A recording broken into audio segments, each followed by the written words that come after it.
Bonjour à toutes et à tous et bienvenue pour un nouvel épisode d'Alter Love TV où on va donc parler d'Alter Love on va parler d'Alter Love avec des gens qui l'ont fait.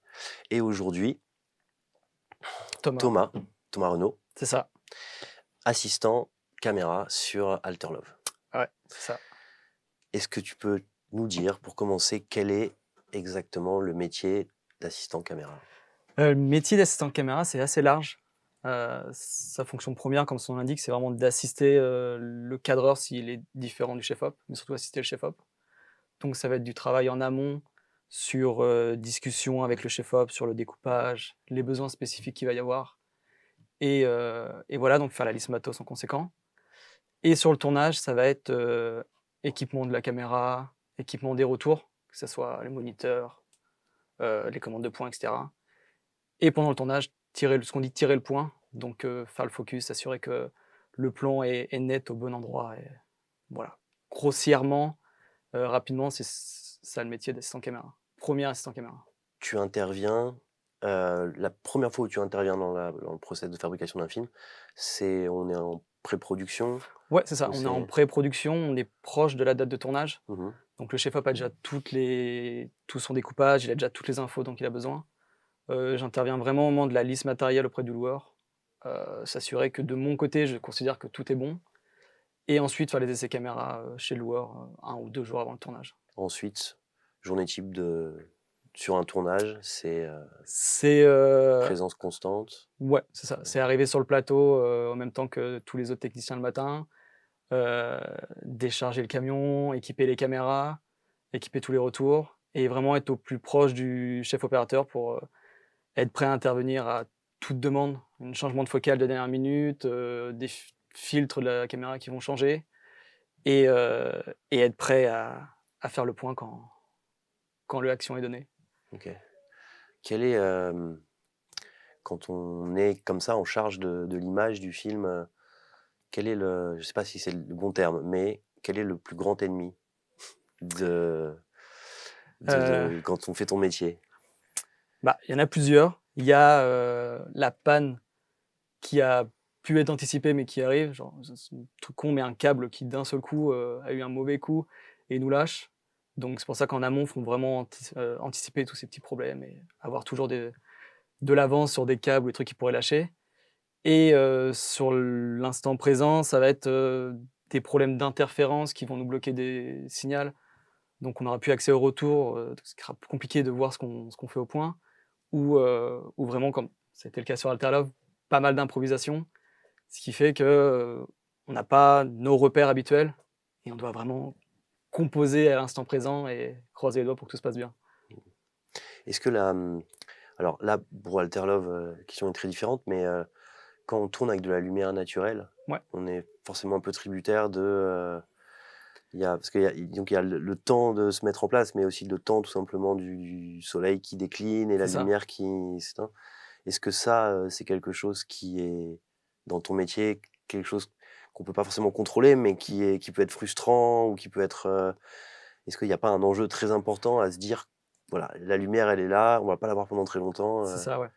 Ah, c'est qu'il y a souvent un moment où, surtout dans des scènes qui veulent se passer au coucher de soleil et cetera, on a une plage de temps qui est très restreinte. Donc il faut être prêt dans les temps et on sait très bien qu'on ne va pas pouvoir faire énormément de prises parce que le soleil, il va se coucher très rapidement.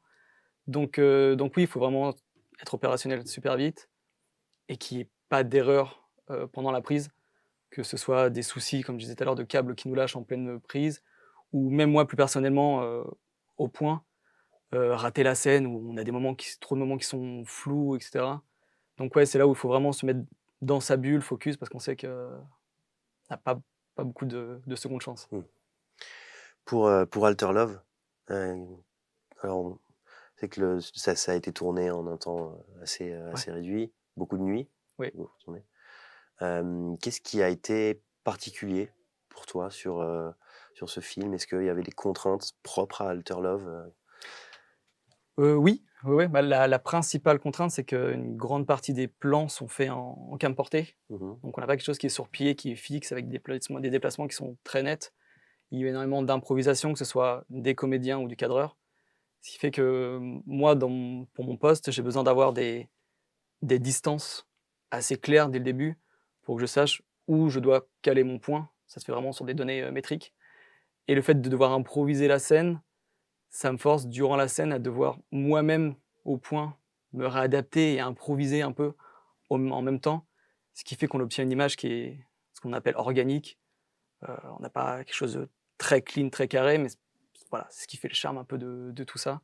Et la difficulté, ouais, elle a été là-dedans sur le fait de devoir improviser en temps réel et la même chose, le fait de travailler, de nuit, bah, il y a la fatigue et comme je suis censé vraiment être focus sur un écran pour, m'assurer que tout est flou, enfin que tout est net, à l'inverse, pardon, bah, il y a un moment où voilà, la fatigue fait que les yeux, Ouais. commencent à nous jouer des tours. Les yeux eux-mêmes perdent le point, quoi, Ouais, c'est sur ça. les films. Je pense il y a plusieurs plans à plusieurs scènes du film qui ont été tournées en plan séquence. Ouais, Donc en fait, on se rend pas bien compte souvent, on se dit évidemment il y a un plan séquence, donc il y a une chorégraphie des comédiens et des figurants, mais on n'imagine pas forcément qu'il y a aussi du coup une chorégraphie, c'est ça. pour, toi qui prends l'image et qui gère l'image et que voilà, quand eux se déplacent, toi aussi tu vas te déplacer et donc et ça demande, j'imagine, un travail de préparation et de répétition, C'est ça. Il y a toujours une répétition, savoir où on peut se caler, ce qui va se passer. Typiquement dans la scène de l'Atomic Cat, qui est le long plan séquence, on a eu de grosses problématiques, car quand on part de l'extérieur et on rentre dans le bar qui est au 2e sous-sol, mmh bah, quand on travaille avec des appareils qui envoient en ce qu'on appelle en HF, donc en Wi-Fi, on n'avait plus de signal une fois rentré dans le bar. Ce qui fait que moi, par exemple, il était impossible pour moi de pouvoir faire le point parce qu'il y avait trop de déplacements dans le bar, donc je pouvais pas être dedans. Et une fois dehors, je captais plus ce que je devais capter. Donc c'est le cadreur, chef opérateur Larry, Rochefort, qui a dû totalement lui se débrouiller tout seul, en sous-sol. Mais voilà, c'est ça, c'est que c'est toutes ces petites contraintes qui fait que, bah, en fonction des décors et en fonction des plans, on est obligé de s'adapter et trouver un peu, notre place et comment gérer les choses. Il y a aussi il y a des plans de Paris, qui s'éveillent Ouais, et donc ça, c'est est-ce que alors, c'est tôt le matin, hein, c'est tôt le j'imagine matin, qu'il oui. faut, voilà, faut pas être, faut pas se coucher trop tard la Non, voilà. veille, mais bon, est-ce que, même si c'est évidemment ton métier de prendre des images, est-ce que voilà, une ville qui se réveille comme ça, avec, la lumière qui se fait, progressivement, est-ce que c'est une séquence comme une autre ou est-ce qu'on se dit toujours, ouais, enfin voilà, c'est la lumière apparaît, c'est le jour qui se lève, c'est il y C'est a un ça. truc à saisir? En fait, c'était assez intéressant à tourner parce que Jonathan avait, des scènes bien spécifiques de réveil de Paris qu'il avait envie de prendre et à l'inverse, on était aussi un peu à la chasse à l'image, se balader et capter des instants qu'on n'avait pas spécialement prévus et qui avaient lieu à ce moment-là. Donc c'était assez intéressant et comme voilà, dans cette séquence doit montrer le réveil de Paris, on ne pouvait pas se permettre d'aller à un endroit et faire 1 heure de route pour aller à un autre. C'était vraiment capter minute par minute des plans pour qu'au final on puisse vraiment que le spectateur puisse vraiment sentir aussi ce jour qui se lève, dans la séquence. Est-ce que, Jonathan, à la réalisation, il avait une idée, précise et déjà très cadrée, sans mauvais jeu de mots, sur, ce qu'il voulait voir? Ou est-ce que, avec, toi et avec, Larry, c'est un échange, permanent sur, qu'est-ce qu'il convient de faire à cet endroit-là, Heu, non, généralement, il avait sur pas mal de séquences, il avait un début d'envie, il Mmh. savait plus ou moins où il allait, mais il fallait évidemment s'adapter au décor. Donc ça a été beaucoup de discussions entre lui et Larry pour justement voir comment adapter sa vision à l'instant présent et ensuite, moi, c'est Larry qui venait me voir en me disant: «C'est comme ça que ça va se passer, comment nous, à la caméra, on doit s'adapter pour faire cette vision que Jonathan vient d'établir avec Larry». OK. Qu'est-ce que, est-ce que, tu as commencé, hem, est-ce que quand tu as fait tes études, c'était l'image tout de suite et la fabrication de l'image? Ou est-ce Mmh. que c'est quelque chose qui est venu après? C'est venu après. Moi, je suis vraiment arrivé en école de cinéma, parce que c'est le cursus que j'ai fait, une école de cinéma en 3 ans. Je suis arrivé là-dedans parce que j'avais fait un DUT dans la communication avant. Je savais pas trop où aller. Je me suis dit: «Ah, la pub, c'est sympa, si je vais faire de la vidéo, peut-être que je pourrais faire de la pub» et cetera Et comme beaucoup de jeunes, je veux rentrer dans cette école en voulant être réal, parce qu'on connaît que le métier de réalisateur, c'est souvent celui qui est le Mmh. plus mis en avant. Donc voilà, je suis entré dans cette école en voulant être réal, et c'est 2 ans de tronc commun où on découvre un peu tous les postes. J'ai fait du coup mon premier court-métrage de fin d'année en première année et je me suis dit: «Ah, non, la réal, c'est pas pour moi». Et en parallèle, du coup, j'ai découvert le métier de chef opérateur et tout ce qui est rattaché à lui et je m'y plaisais vraiment, vraiment l'image, j'avais un attrait, j'avais quelque chose qui m'attirait vraiment l'image et du coup, voilà, ça s'est fait un peu, naturellement pendant les études, je me suis intéressé à des corps de métier et ça m'a amené, tout droit vers l'image. OK. Et est-ce que, c'est un métier, comment dire? Est-ce que tu t'envisages par ailleurs après de refaire, de la réalisation, en étant formé, à l'image? Parce que on se dit, assez naturellement parfois que, les réalisateurs sont doués pour, faire de l'image. Mais en réalité, il y a des réalisateurs qui effectivement, sont de bons chefs-op, par exemple, mais tu en as d'autres qui sont plutôt, des scénaristes Ouais. et qui vont donc plus se reposer et qui, sans être évidemment des incapables au moment de constituer une image, c'est peut-être pas forcément par là qu'ils sont arrivés, Mmh. à ce métier-là. Est-ce que toi tu dis maintenant et ayant cette compétence et travaillant, dans cette fabrication technique de l'image, est-ce que, tu te dis peut-être que ou pas, que après tu pourrais, réaliser ou Ouais, bah, je me ferme pas à l'idée.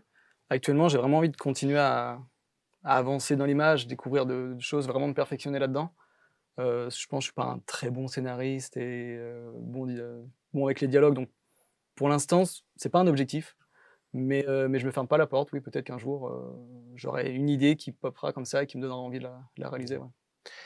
est-ce que, pour, juste finir sur, Alter Love, est-ce que c'était un donc, pour toi à l'image, est-ce que c'était un film qui était, plus exigeant qu'un autre ou qui proposait plus de peut-être de variété, de lumière et de moi, je sais que j'ai un souvenir du film avec, il y a quand même des couleurs assez Mmh. fortes, il y a des images, il y a des peut-être enfin, j'ai l'impression qu'il y a une forme aussi de thématique de couleurs par personnage, en tout cas pour, le personnage incarné par Kim Higelin. Mmh. Hem, est-ce que c'est un film sur lequel, on s'éclate à l'image? Ouais. Ah oui, oui, totalement. Le fait de devoir tourner de nuit dans Paris, donc avec pas mal de séquences extérieures, automatiquement, on est amené à jouer avec, nos décors, nos environnements. Heu, je me souviens sur le tournage, Larry cherchait énormément, de lumière en arrière-plan, que ce soit un feu tricolore, que ce soit une voiture qui passe. Donc c'est une vraie cour de récré où, en plus de l'action qui se passe, en plus du lieu, on vient jouer un peu avec la ville de nuit et tout ce qu'elle peut nous offrir. Et quels sont, enfin, quelle serait, la scène, enfin le type de scène la plus complexe pour un chef opérateur et un assistant caméra? Vraiment un peu le cauchemar quoi, quand ça arrive sur le papier, on se dit: «Ça va être, Bah, typiquement, le plan séquence, c'est ce qui est le plus compliqué parce qu'on doit vraiment être régulier sur une plus longue durée. Un plan qui est bien posé entre 2 comédiens autour d'une table, mmh mh, heu, on sait que la cam, elle est là, notre comédien, elle est là. Faire le focus et autres, c'est assez simple parce qu'on a très peu de déplacements. On sait très bien qu'un plan séquence, notamment celui d'Alter Love qui dure, 1/4 d'heure, c'est 1/4 d'heure durant laquelle on n'a pas le droit à l'erreur et l'erreur peut arriver à n'importe quel moment et du coup, oui, je pense que la plus grosse bête noire d'un assistant caméra, c'est le plan séquence parce que ouais, c'est là où la pression est la plus forte. mais du coup, quand on y arrive, c'est d'autant Ah plus, là, c'est la consécration, là, la c'est consécration. on est content. Est-ce que, pour finir, est-ce que tu as un film, préféré et ou un film, qui t'a donné envie de faire ce métier? Qui m'a donné envie de faire ce métier, je sais pas. Parce que vraiment comme j'ai découvert au fur et à mesure, c'est plus l'amour qui m'a après, l'amour du ciné qui m'a amené à découvrir d'autres choses. Après c'est un peu bateau, mais j'aime beaucoup les films de Wes Anderson, parce qu'à l'image, c'est millimétré, c'est d'une justesse. C'est que c'est énormément de mouvements cam, mais qui sont vraiment parfaits. Que ce soit un travelling ou un panneau, on part d'un plan tableau et on finit sur un autre plan de tableau et tout est parfait. Donc ouais, là-dessus j'aime beaucoup. Les films de Wes Anderson, Ouais, pour la justesse, de ouais, l'image, ouais, j'aime beaucoup. OK. Et du coup, tu aurais un de tes films préférés éteint Wes Anderson ou Ouais, bah, The Grand Budapest Hotel, je ouais, pense, c'est, vraiment un de ses meilleurs films d'un point de vue vraiment purement image, que ce soit le traitement des couleurs, les règles, les caméras, enfin les mouvements de caméra, composition de cadre et cetera, je trouve vraiment très intéressant. OK. Est-ce que tu aurais un conseil ou quelques mots à dire à quelqu'un qui voudrait, s'orienter vers ce métier? C'est pas difficile d'accès, enfin je veux dire, tout le monde peut devenir assistant caméra. Après ça demande une certaine rigueur, Mmh. que ce soit sur le plateau, la caméra, c'est un objet qui est fragile, donc faut bien respecter le matériel et cetera. Mais sinon, non, non, je pense que c'est accessible à tout le monde à partir du moment où on aime l'image et qu'on a envie de faire de belles choses, tout est possible. OK. Est-ce que un de tes objectifs est de tourner en IMAX un jour? Dans les Ah ça peut, ouais, c'est une peut expérience supplémentaire, ce serait intéressant, ouais. OK. Avec les contraintes qui vont avec, mais Ouais. mais ouais. Merci beaucoup pour tes Bah, merci à réponses. toi. Voilà, c'était l'entretien du jour pour Alter Love TV autour du film Alter Love et des gens qui l'ont fait. On se retrouve très bientôt pour un nouvel épisode et un nouvel entretien.